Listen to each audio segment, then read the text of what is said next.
একটি ঐতিহাসিক দিন জাতীয় নাগরিক পার্টি এনসিপির জন্য। কারণ আজকের এই দিনে জাতীয় নাগরিক পার্টি এনসিপির আসন সমঝোতায় প্রার্থীগণ তারা নমিনেশন জমা দিয়েছেন সারা বাংলাদেশে। আরও একটি কারণে এই দিন ঐতিহাসিক হয়ে থাকবে, বিশেষভাবে গুরুত্বপূর্ণ হয়ে থাকবে জাতীয় নাগরিক পার্টি এনসিপির ইতিহাসে। এ কারণ আপনারা দেখতেই পাচ্ছেন যে আমার বাম পাশে বসে আছেন জনাব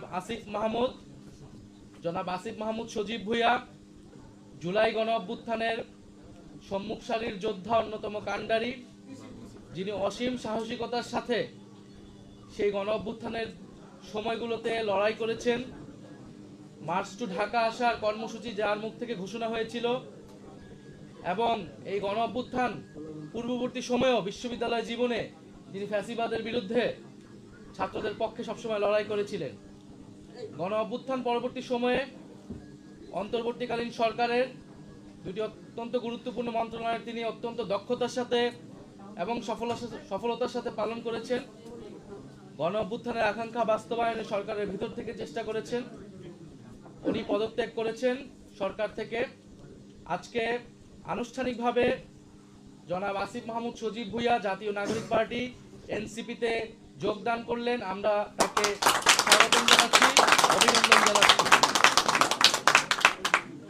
আমরা আশা করব আসিফ মাহমুদ সজীব ভুঁইয়ার সাথে আমাদের এই পথ চলা পুরাতন দিনগুলোর মতোই সামনের দিনগুলোতেও আমাদের যে লক্ষ্য, আমাদের যে উদ্দেশ্য, সেটা বাস্তবায়নে সহায়ক হবে এবং আসিফ মাহমুদ সজীব ভুঁইয়া তার যে রাজনৈতিক প্রজ্ঞা, দক্ষতা তিনি এর আগেও দেখিয়েছেন, সেটা তিনি এবং আমি এই সময় সংগঠনটাকে ধরে রাখার জন্য জনাব আসিফ মাহমুদ সজীব ভুঁইয়া তিনি এবারে নির্বাচনে অংশগ্রহণ করবেন না, বরং জাতীয় নাগরিক পার্টি এনসিপির মনোনীত প্রার্থী যারা রয়েছেন তারা যাতে জিতে আসতে পারে এবং সংসদে গিয়ে বাংলাদেশের মানুষের গণ অভ্যুত্থানের পক্ষের কণ্ঠস্বর হয়ে উঠতে পারে, সেজন্য তিনি কাজ করবেন।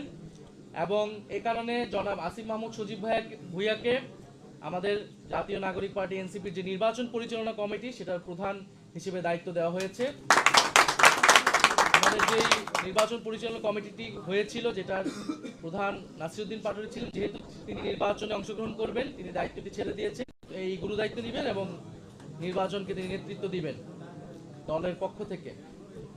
আমরা এর পাশাপাশি আসিফ মাহমুদ সজীব ভুঁইয়াকে আমাদের যে রাজনৈতিক পরিষদ, নীতি নির্ধারণী এবং আমাদের গঠনতান্ত্রিক অনুযায়ী আমরা বাকি কাজ সম্পাদন করব। আমরা এই মুহূর্তে আমরা জনাব আসিফ মাহমুদ সজীব ভুঁইয়ার থেকে তার বক্তব্য শুনব। আমরা আবারও তাকে স্বাগতম জানাচ্ছি, অভিনন্দন জানাচ্ছি, ধন্যবাদ জানাচ্ছি। তিনি বাংলাদেশের ছাত্র জনতা সবাই চেয়েছে যে এনসিপিতে আসিফ মাহমুদ সজীব ভুঁইয়া যোগদান করবেন। মাহমুদ সজীব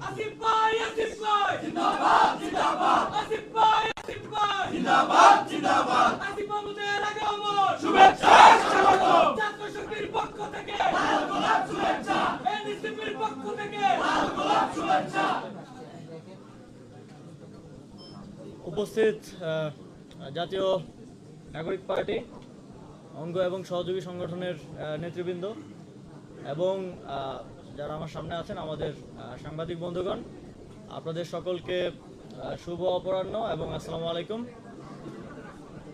আজকে আমার জন্য একটা খুবই গুরুত্বপূর্ণ দিন। অনেকগুলো গুরুত্বপূর্ণ সিদ্ধান্ত আজকে হয়েছে এবং আপনারা ইতিমধ্যে জাতীয় নাগরিক পার্টির সম্মানিত আহ্বায়কের পক্ষ থেকে জানতে পেরেছেন।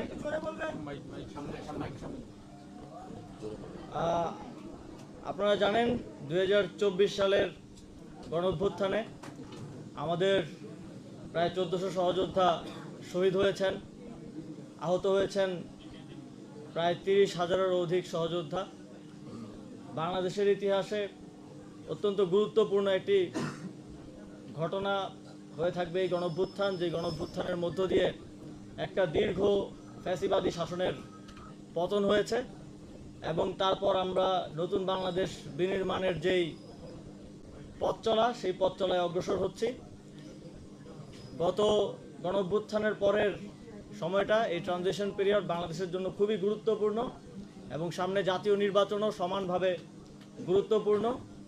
আমরা একটা গণতান্ত্রিক প্রক্রিয়ার মাধ্যমে একটা গণতান্ত্রিক সরকার গঠনের দিকে বাংলাদেশ এগিয়ে যাচ্ছে।